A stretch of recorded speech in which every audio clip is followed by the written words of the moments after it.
चल लेंगे, फिर चल लेंगे हैं?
ये जहान एक ही नूर से पैदा हुए हैं।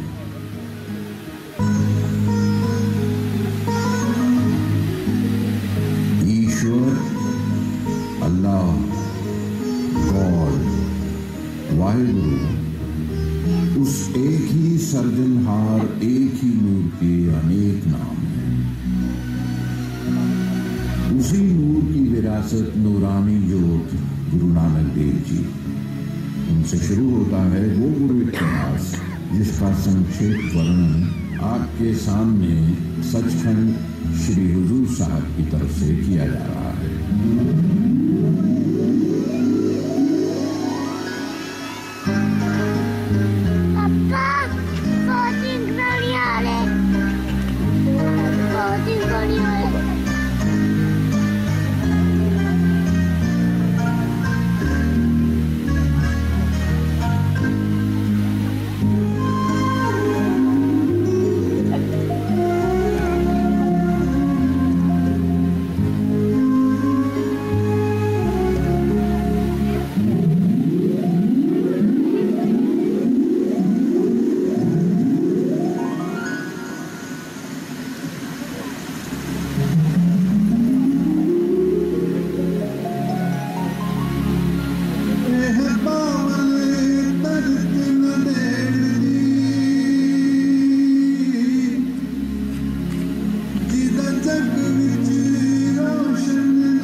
पैगाम देने के लिए गुरु नानक देव जी अपने संगीतकार संगी मुसलमान रबाबी मर्दाने को साथ लेकर अपने लंबे सफर के लिए रवाना हुए। वो सफर 4 उदासियों के नाम से जाने जाते हैं। गुरु नानक उन उदासियों के दौरान मक्का शरीफ भी गए।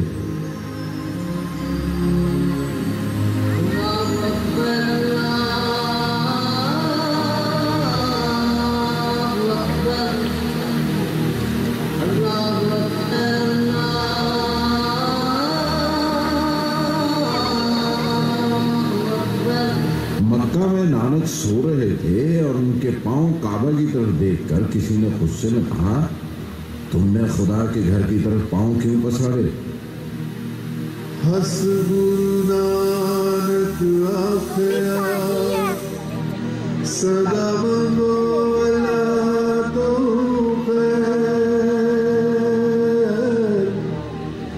जिधर रब दा कर नहीं मेरे उधर कर दो पैर। बाबा ये आदिया सुब अंदा भाजो दोनों रोई।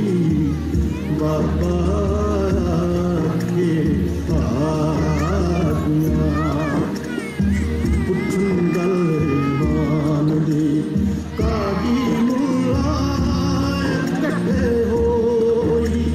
बड़ा सांग बरताया नक न सके कुदरत कोई। बाबा ये आदिया बाबा ये आदिया।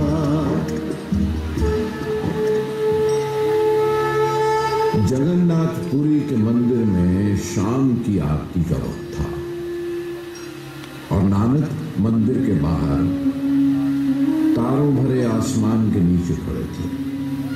जब आरती खत्म हुई तो पुजारी से पूछा, खत्म हो गई तेरी आरती? मेरे प्रभु की आरती कभी खत्म नहीं होती, वो हर समय हर जगह चलती रहती है। ये सारा गगन उसकी आरती का थाल है, उसमें चांद सूरज चारों की तरह रोशन है। ये सारा ब्रह्मांड मेरे प्रभु का मंदिर है। में थाल चंद दीपक बने तारका मंदिर जनक मोती।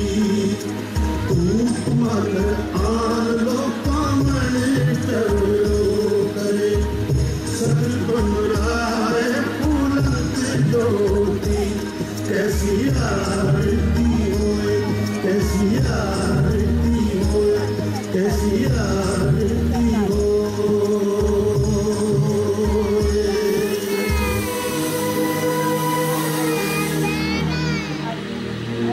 अलग अलग भेष धर्म और जातियों में बटी मानवता को भाईचारे और प्रेम की रोशनी बांटते गुरु नानक जी ने अपनी रची हुई और जमा की हुई वाणी की पोथी भाई लहना जी के सामने रखी, शीश निभाया और गुरु गद्दी सौंप दी और भाई लहना से गुरु अंगद बना दिया।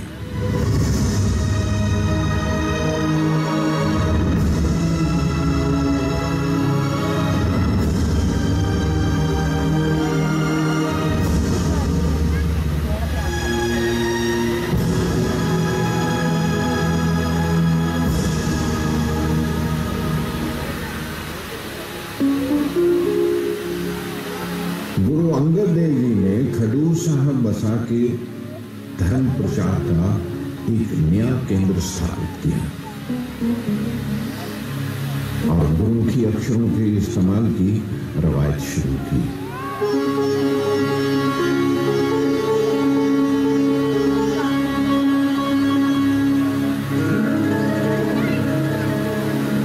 तीसरे गुरु अमरदास जी ने गोइंदवाल बसाया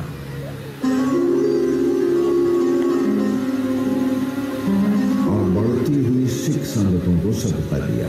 उनकी मिल बैठकर एक साथ लंगर भोजन करने की प्रथा को बढ़ावा दिया। गुरु अमरदास जी ने समाज में औरतों के रुतबे को ऊपर उठाने की बहुत कोशिश की। विधवा विवाह की प्रेरणा दी और सती रिवाज का खंडन किया।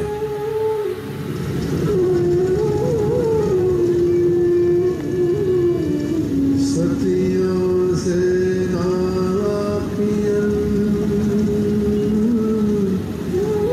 जो मड़िया लग जलन,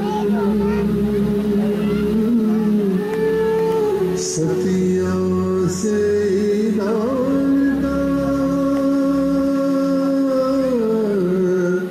जो बिरहा चोट मरन,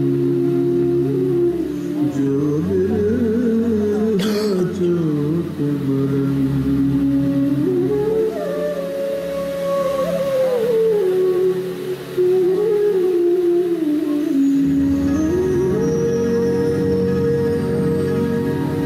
चौथे गुरु श्री गुरु रामदास जी ने नया नगर बसाया, जो चक रामदास कहलाता था, जिसे अब हम श्री अमृतसर के नाम से जानते हैं।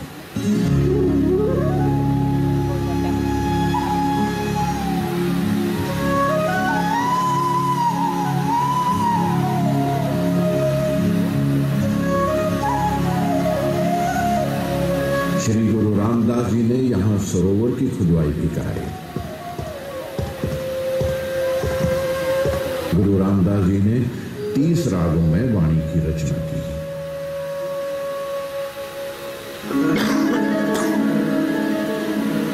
पांचवें गुरु अर्जुन देव जी ने अमृतसर सरोवर के बीच दरबार साहब की बुनियाद डाली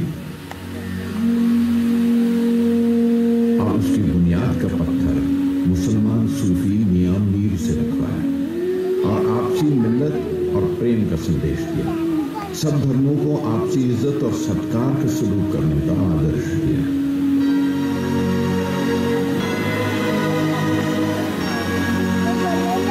आज श्री दरबार साहब इलाही सुन्नत का मुजस्समा है, रूहानी शांति का चश्मा है। हर पल राग वाणी से गूंजता है। बीच सरोवर एक अनोखा वजूद है, श्री दरबार साहब। पिठे सर पे आओ नहीं तुझे यार, पिठे सर पे आओ नहीं तुझे यार। श्री गुरु अर्जुन देव जी ने ही श्री गुरु ग्रंथ साहब की इब्तिदा की। इस मुकद्दस ग्रंथ में अपने समेत 5 गुरु साहिबान की बानी के अलावा अलग अलग धर्मों, जातियों और कई इलाकों से जुड़े हुए संतों और सूफियों की बानी भी शामिल थी। सब धर्म मिल के बैठे, हर जात मिल रही है, काया दे नाल थे, कायनात मिल रही है। कितन रंकार दूजे करतार करुणा धारी, किधरे अलख निरंजन, किधरे कृष्ण मुरारी, किधरे जोगिया बितूड़ी, किधरे शेख दामुसल्ला, किधरे राम राम होवे, किधरे होवे अल्लाह अल्लाह, किधरे राम राम होवे, किधरे होवे अल्लाह अल्लाह। ये मुकद्दस ग्रंथ 1604 ईस्वी में श्री दरबार साहब के अंदर पहली बार प्रकाश हुआ।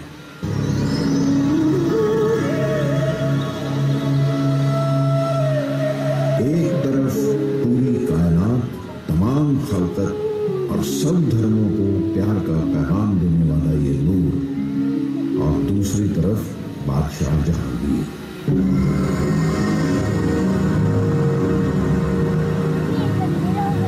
उससे और उसके तासुबी सलाहकारों से ये रोज बरोज फैलती हुई रोशनी बर्दाश्त न हुई। जहांगीर ने अपने मीर बख्श मुर्तजा खान को हुक्म दिया कि वो गुरु अर्जुन देव को या तो इस्लाम कबूल करवाए और या उनकी हस्ती मिटाए।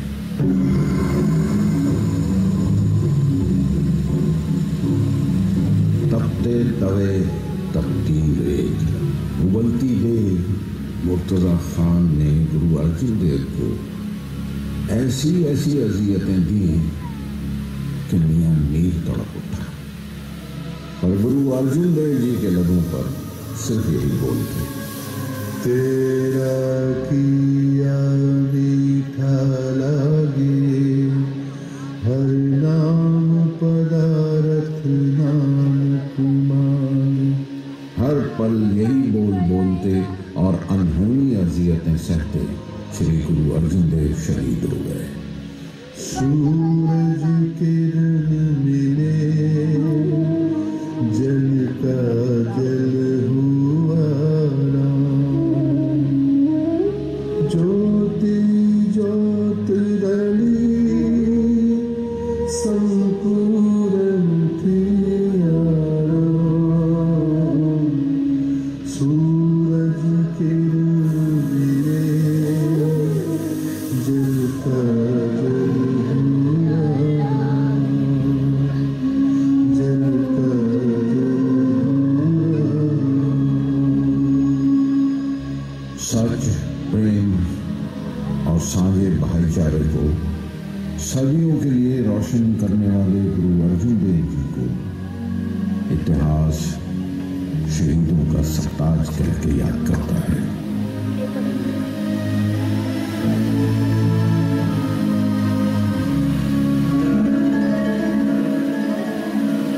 छठी पातशाही श्री गुरु हरगोविंद जी ने मीरी और पीरी दो तलवारें धारण की। रूहानी रहबरी का निशान था पीरी की तलवार और सियासी ऐतिहासिक सूझ और शक्ति का निशान था मीरी की तलवार। शांति के सरोवर श्री गुरु अर्जुन देव जी पानी की तरह शीतल रहे, पर उनके चाहने वालों के दिलों में अपने गुरु को दी गई अजियतें अंगारों की तरह फड़कती रही। उसकी तपिश में लोहा पिघलने लगा, तलवारें बनने लगी।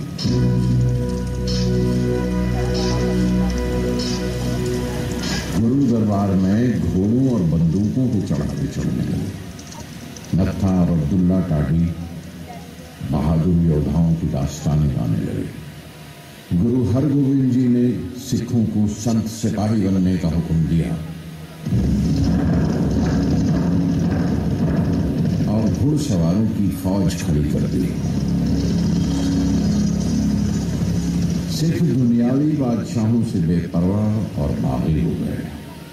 उन्होंने अपने गुरु को दोनों जहान का बादशाह मान लिया। हुए थे तेरा यदि शहंशाह की बाबर की जहांगीर।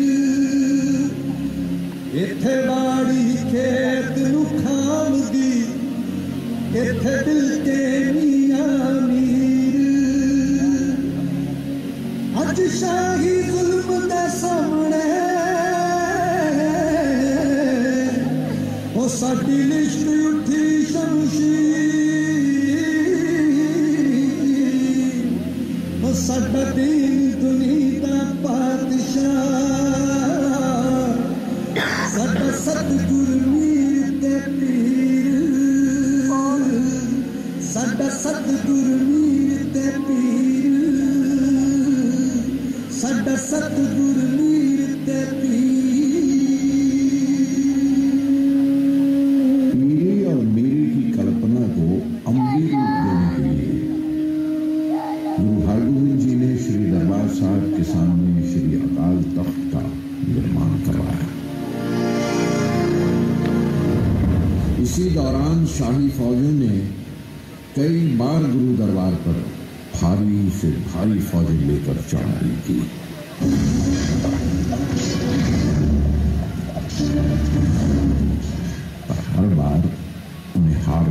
लौट जाना पड़ा।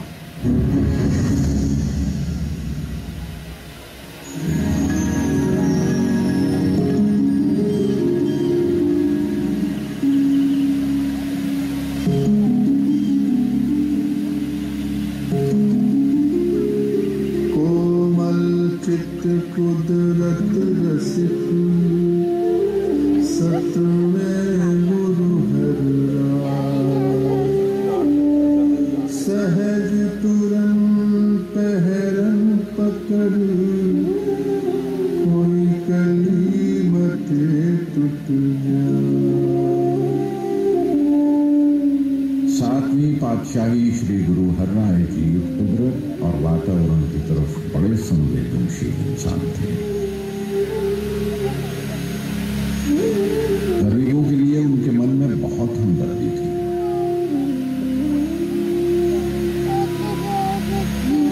लंगर के वक्त उन्होंने नगारा बजाने की प्रथा चलाई ताकि कोई भूखा प्यासा अगर सुनता हो तो आके लंगर में शामिल हो।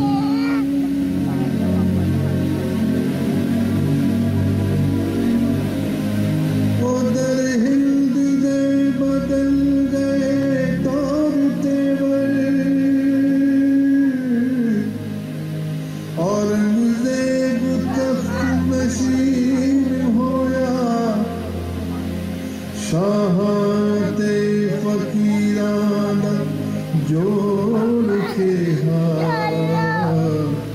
रिश्ता होर विहुणता संगीन होया। जब औरंगजेब तख्त पर बैठा तो उसने श्री गुरु हरराय जी को दिल्ली बुलवा दिया।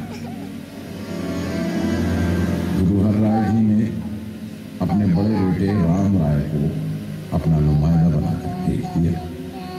औरंगजेब ने गुरु ग्रंथ साहब की एक सत्र पर एतराज किया था। राम राय ने सत्र का एक लफ्ज बदल दिया। अपने बेटे की इस इखलाकी बुज़दिली की वजह से गुरु हरराय जी ने उन्हें बेताफी करके गुरुगद्दी अपने छोटे बेटे श्री हरकृष्ण जी को सौंप दी।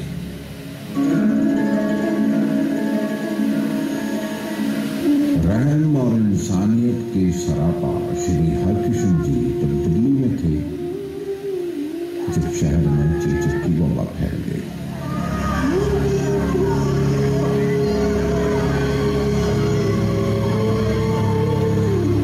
सिख संगत समेत मरीजों की सेवा करते हुए गुरु हरकृष्ण जी खुद बीमार हो गए और कुछ ही दिनों में नूर में नूर समा गया।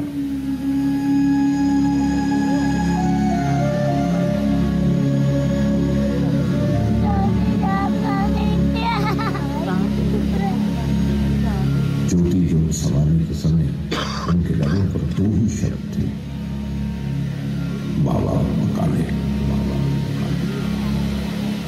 इन दो लफ्जों का मकसद था नवे गुरु गुरु तेग बहादुर इस वक्त बकाले में है। और जब ये दो अल्फाज बकाले पहुंचे तो 22 ढोंगी गुरु बन गए।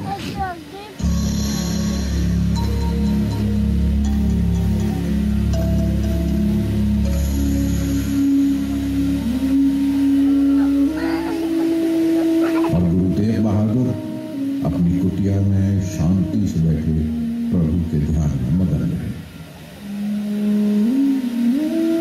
उधर पंजाब के मशहूर सौदागर मक्खन शाह लुधियाना की कश्ती दरिया के भंवर में डावाडोल हो रही थी।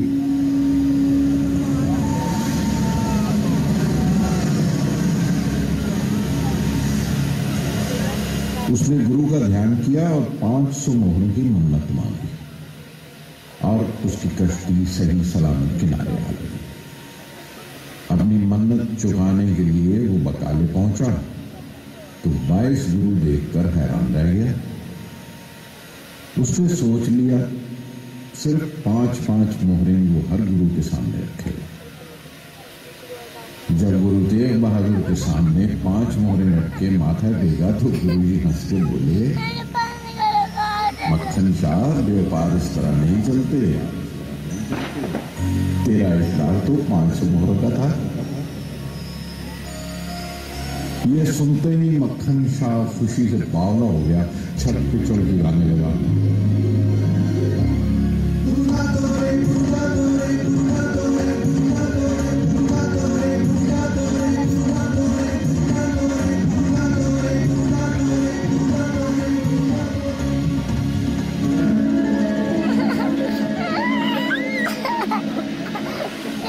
नवी पातशाही श्री गुरु तेग बहादुर जी जब पूरब की यात्रा को निकले तो अपने परिवार को पटना साहब छोड़ के आसाम की यात्रा को निकल गए।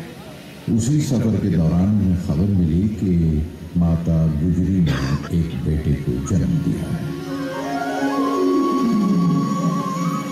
बेटे का नाम गोविंद रखा गया।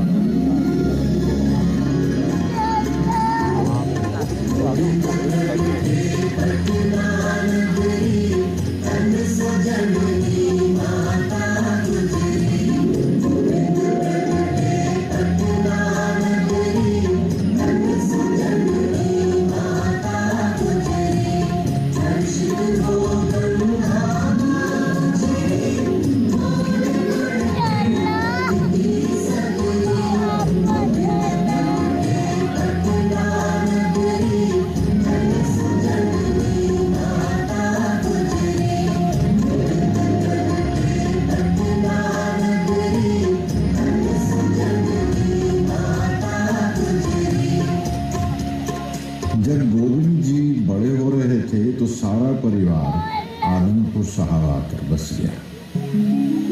गोविंद जी ने यही शास्त्रों और शस्त्रों की तालीम हासिल की। संस्कृत, फारसी, पंजाबी और ब्रिज भाषा का ज्ञान पाया। घुड़सवारी, तीरंदाजी और तलवार के करतबों में माहिर हुए। ये वही वक्त था जब दिल्ली के तख्त पर बैठा बादशाह औरंगजेब जुल्म जबर से सारे हिंदुस्तान को अपने दीन में रंग देना चाहता था।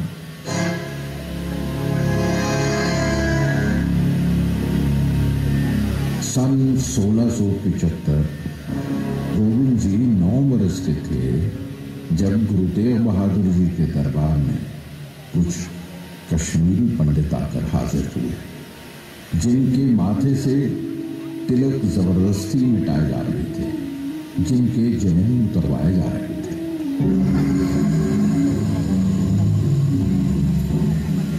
उनकी दर्द भरी कैफियत सुनकर श्री गुरु तेग बहादुर अभी खामोशी थे कि बाल गोविंद बोले, गुरु पिता एक अर्ज अज बारिक तेरा करे, तुझ बिन कौन जो जिंदगा दीवा बारत है।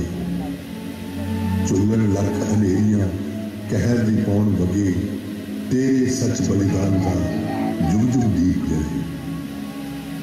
बाल गोविंद को प्यार भरी तसल्ली देकर गुरु तेग बहादुर जी ने कश्मीरी पंडितों से कहा, हे दुखियारे हृदयो ना हो अंगी, हाकम रूजा के देओ ए गली नाल यकीन। तेग बहादुर मन लवे जेकर तेरी, सारा हिंद ही अपना बदल लवेगा जी। गुरु तेग बहादुर जी इंसानी कदरों और इंसाफ और सब धर्मों की रक्षा के लिए बलिदान देने दिल्ली की तरफ रवाना हो गए।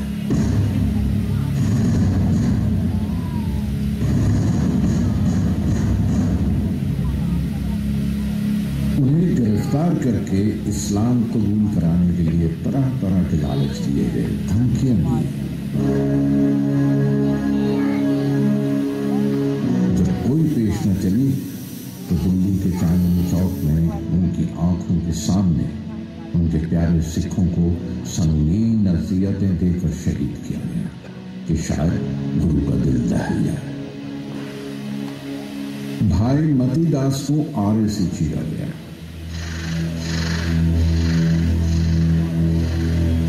भाई सतीदास को जिंदा आग में जला दिया गया।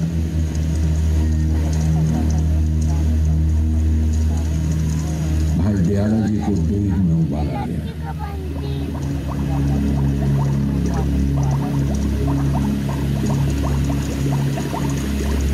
औरंगजेब और उसकी मुगलिया सल्तनत जब गुरु जी को इस्लाम कबूल करवाने में नाकाम रही तो औरंगजेब ने हुक्म दिया, इनका सर कलम कर दिया जाए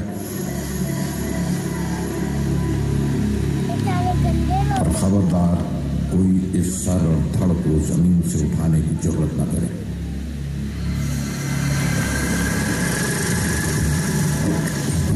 सीने नाल सिदक कर ना सके जुदा, पर्दे गालों कर गए जुड़ा शीस जुदा, शीस जमीन पे टैपना मच गई हाहाकार, धरती मारे चुम के आख्या मैं बलिदार, आख्या मैं बलिदार।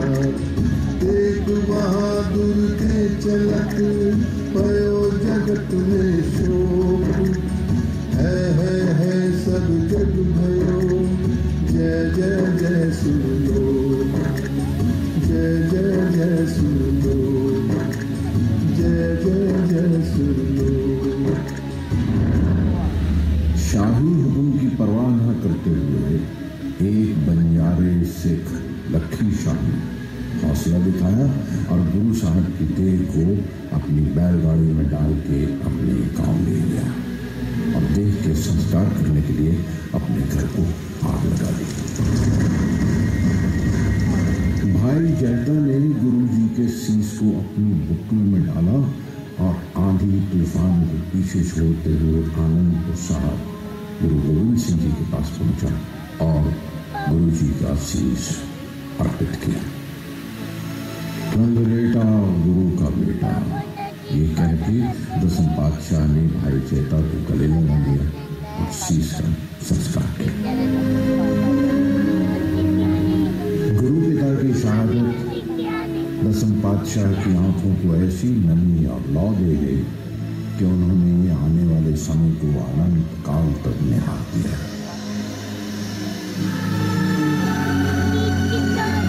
आगे आने वाले वक्तों के लिए अपने सिखों को जुल्म और जबर से टकराने के लिए हर वक्त तैयार रहने का हुक्म दिया।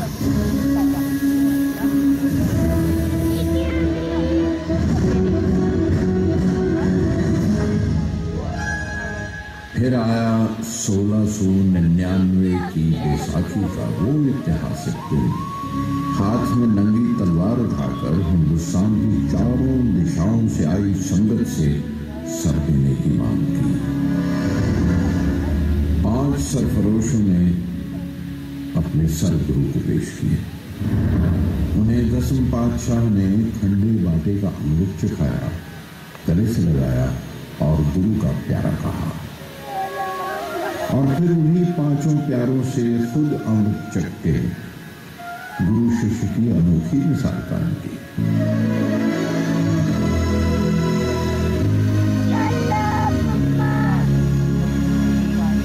अलग अलग जगहों से आए, अलग अलग जातों से जुड़े उस बेपनाह विशाल संख्या को एक ही बाटे से अमृत चखा।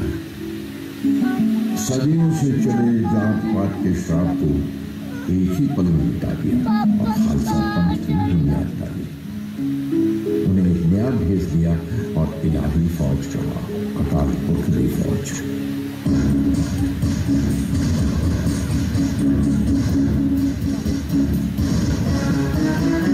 खालसा मेरो रूप है खास, खालसे में हो करम निवास, खालसा मेरो मुख है अंगा, खालसे के हो सद सद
खौफ काफिले को देखकर जुल्म सहते हुए लोगों में आस और उम्मीद की एक कई लहर दौड़ गई।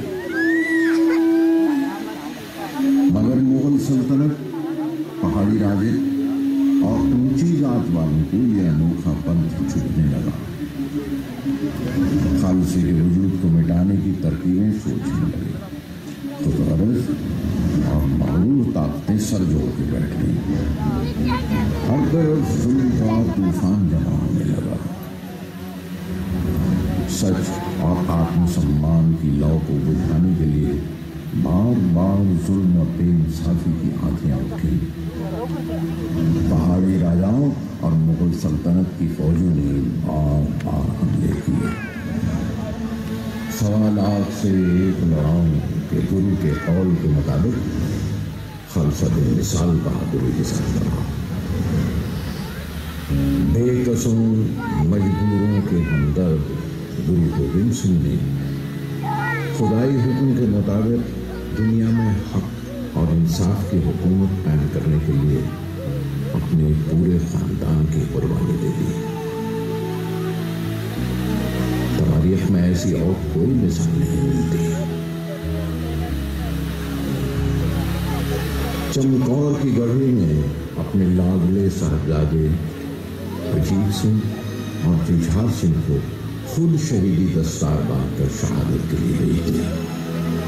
एक भारी लश्कर का मुकाबला करते हुए गुरु के लाल मैदान जंग में शहीद हो गए।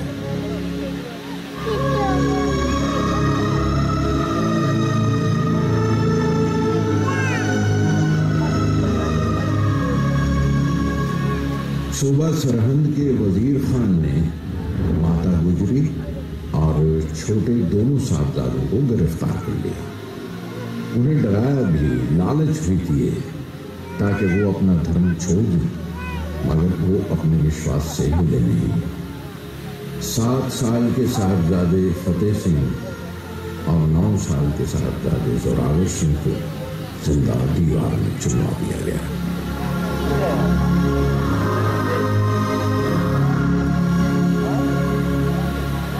उन मासूमों की शहादत की खबर सुनकर माता गुजरी ने प्राण त्याग दिए। माता, पिता और 4 बेटों की कुर्बानी देकर भी माछीवाड़े के जंगल में अकेले बैठे गुरु गोविंद सिंह जी के लबों पर अकाल पुरख के लिए वही प्रेम के बोल थे। मित्र प्यारे लोग, हाथ बुरी आदत है।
उसमें उन्होंने औरंगजेब को उसके गुनाहों का एहसास दिलाया।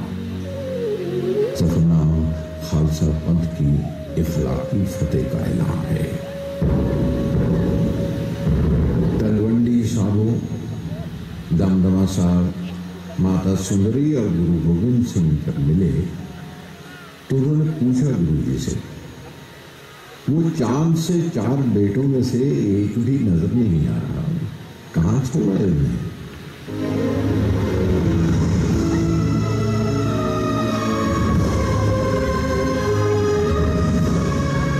एक लम्हे के लिए जमीन आसमान कांप गए।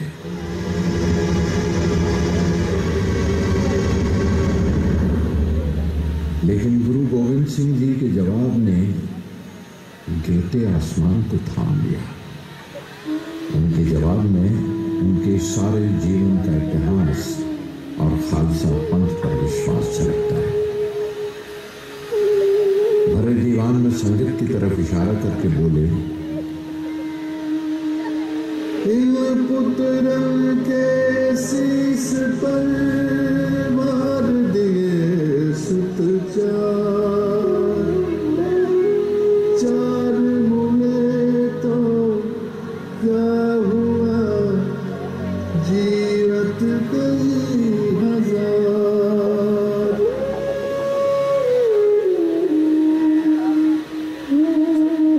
दमदमा साहब में गुरु गोविंद सिंह जी ने श्री गुरु ग्रंथ साहब की मुकम्मल भीड़ तैयार की।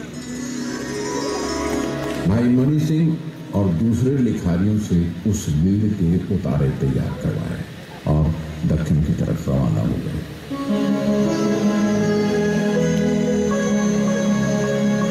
जब नांदेड़ पहुंचे तो उनकी मुलाकात एक योद्धा से हुई। माधोदास अब बैरागी बन चुका था। दसम पातशाह की शख्सियत और उनके कलाम ने माधोदास की जिंदगी ही बदल दी। गुरु जी ने कहा, माधो, तेरा ये शांत पाक आश्रम किस काम का, जब तेरी मातृभूमि पर मजलूमों के खून की नदियां बह रही हो। उठ, तलवार उठा और उन मजलूमों का आसरा बन। गुरु जी ने अमृत चखाकर उसे माधो बैरागी से बंदा बहादुर बना दिया और जुल्म के खिलाफ जंग को जारी रखने के लिए पंजाब रवाना कर दिया। नांदेड़ साहब की धरती ने वो ऐतिहासिक दिन भी देखा है जब इलाही नूर में समा जाने से कुछ दिन पहले तमाम संगत के सामने श्री गुरु ग्रंथ साहब के सामने माथा टेक कर उन्हें गुरु की गद्दी अर्पित की।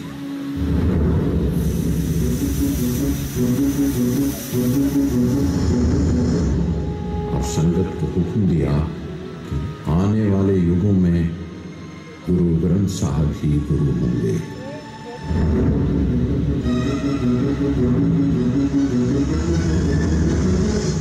जो भी गुरु का दीदार करेगा वो गुरुओं की इस पानी में ही करेगा।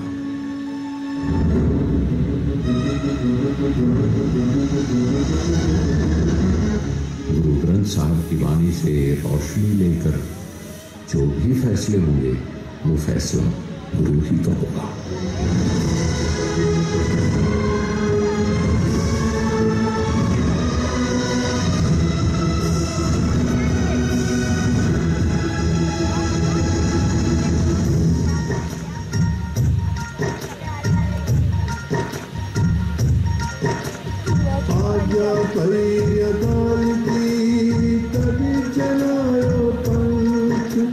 सब सिखन को हुक्म